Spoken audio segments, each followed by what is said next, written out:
Sekarang nomor 4 ya. Sebuah mobil bermassa 5.100 kg bergerak dengan kecepatan konstan sebesar 2 meter per second kuadrat dari keadaan diam.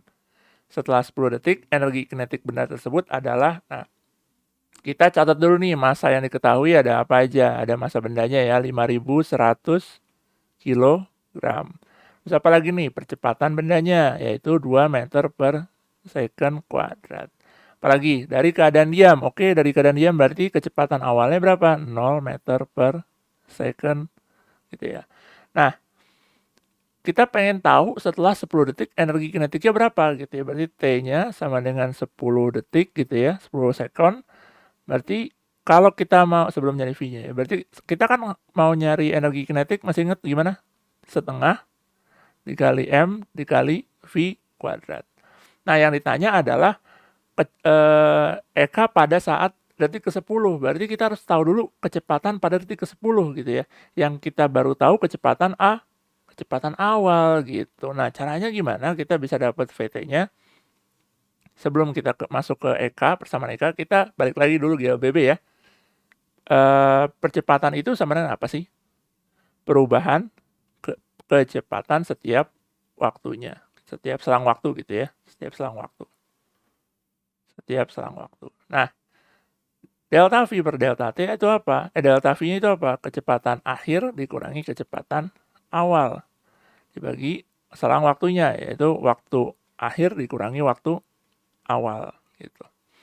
Nah, di sini VT-nya kita pengen cari. Kemudian V0-nya jelas 0. T2 dikurangi T1, T akhirnya kan 10 yang ingin kita ketahui. Awalnya berapa ya? Pasti 0 kan, awalnya diam ya. Gitu.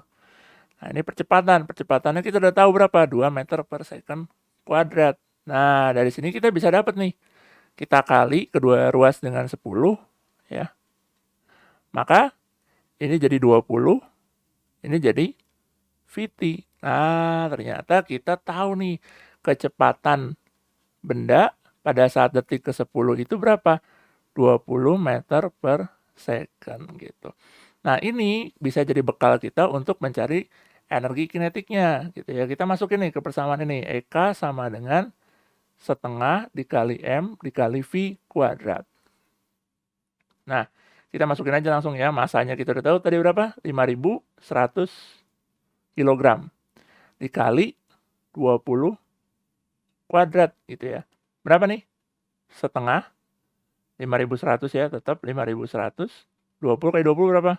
400 ya. Nah, ini bisa kita bagi jadi berapa? 200. 5.100 dikali 200 berapa? 10, 2, 0. Nolnya berapa nih? Berarti 10, 2, nolnya berapa? 1, 2, 3, 4. 1, 2, 3, 4 gitu ya. Apa nih? Energi kinetik joule ya satuannya ya. Nah, sekarang kita lihat di pilihannya. Adanya 1020 kilojoule. 1000 kilojoule. Nah, udah jelas yang 1000 salah. 1000 salah nih, sorry. 1000 salah, 2010 salah. Kemudian, nah, ini juga salah. Nah, sekarang lihat nih. Jangan sampai salah ya. Dilihat di satuannya kilojoule. Sedangkan ini joule masih. Berarti kalau dari joule ini kita konversi ke kilojoule, jadi berapa? 10, berapa ini jadinya ya? 1.020.000 ya. 1.020.000. 1.020.000 dibagi 1000. Kenapa dibagi 1000? Biar hasilnya kilojoule gitu. Berapa nih? Jadinya 1020 kilojoule. Oke. Oke, jadi jawabannya adalah A. Gitu. Oke, sekarang nomor 5 ya. Sebuah pegas menggantung dalam keadaan setimbang dengan panjang 20 cm. Nah, ini gambarnya ada di keadaan 1 ya. Nah, kemudian diberi beban sebesar 50 gram hingga panjang pegas menjadi 25 cm. Nah, di sini juga ada di gambar kedua ya, di kasus kedua. Nah, maka besar energi potensial yang dimiliki pegas tersebut bila pegas disimpangkan sejauh 4 cm. Nah, dari keadaan kedua ini, ya, dari keadaan kedua, itu dia disimpangkan lagi atau ditarik ya bebannya sehingga pegasnya juga ikut meregang gitu ya. Sejauh berapa? 4 cm nih, 4 cm gitu. Nah, sekarang berapa yang ditanya adalah energi potensial pegasnya gitu ya. Nah, konstanta pegasnya udah ketahuan juga 10 Nm.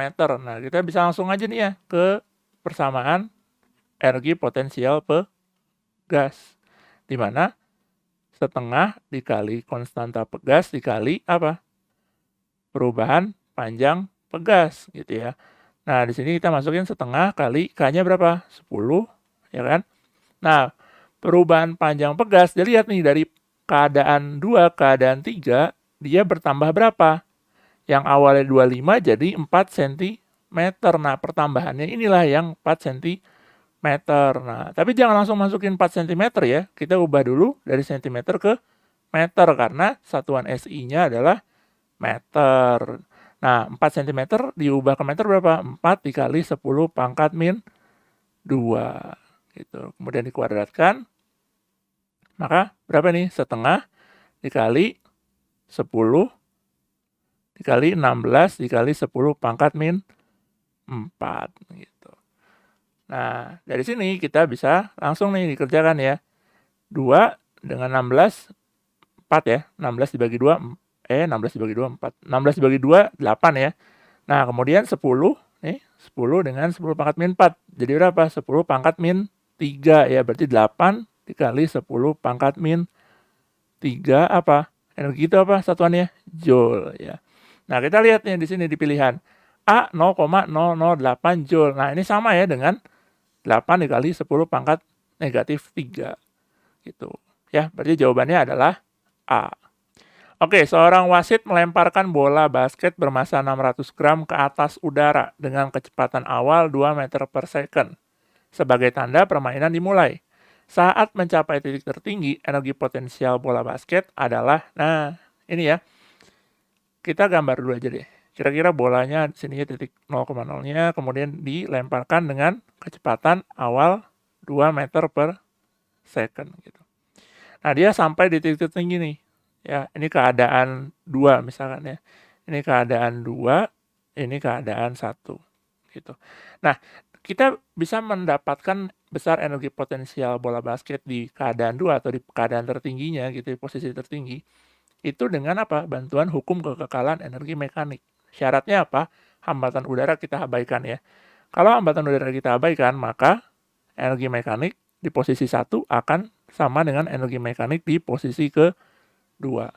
Gitu. Nah, sekarang kita lihat dulu nih di posisi 1, di titik 1 ya. Benda itu memiliki energi potensial nggak? Enggak ya, karena dia rata dengan acuannya yaitu permukaan. Berarti berapa nih? Tidak punya energi potensial ya. Misalkan saya tulis di sini energi potensial tidak ada. Jadi langsung tiadakan saja ya. Kita langsung masukkan energi kinetik di posisi 1. Loh, kenapa punya energi kinetik? Ya karena dia punya kecepatan di posisi 1 gitu ya. Kecepatan awal. Nah, sekarang lihat yang kedua. Apakah dia punya energi potensial? Di titik kedua jelas punya. Kenapa? Karena dia ada ketinggian ya. Nih, ketinggian nih, sorry. Ketinggian nih. H gitu. Berarti dia punya energi potensial di posisi kedua. Nah, apakah punya energi kinetik? Ingat dulu waktu materi di gerak lurus berubah beraturan di gaya gerak vertikal ke atas. Kalau sudah sampai di titik tertinggi atau titik puncak, itu kecepatannya apa? 0 ya. Berarti kalau nggak ada kecepatan, nggak ada energi kinetik. Nah, berarti cukup sampai sini nih. EK1 sama dengan EP2 gitu. Nah, kita yang mau cari apa? EP2 kan? Berarti EP2 sama dengan apa? Energi kinetik. Itu apa sih rumusnya? Setengah dikali massa dikali kecepatan kuadrat gitu ya. Berarti setengah dikali massa bendanya berapa? 600 gram atau kita ganti ya gramnya jadi kilogram 0,6 gitu ya. Dikali kecepatan awalnya tadi, kecepatan bendanya 2 meter per second. Kita kuadratkan. Maka berapa nih? 1,2 Joule gitu ya. Jadi energi potensial bola pada titik tertinggi atau di keadaan kedua ini adalah berapa? 1,2 Joule yaitu D. Oke.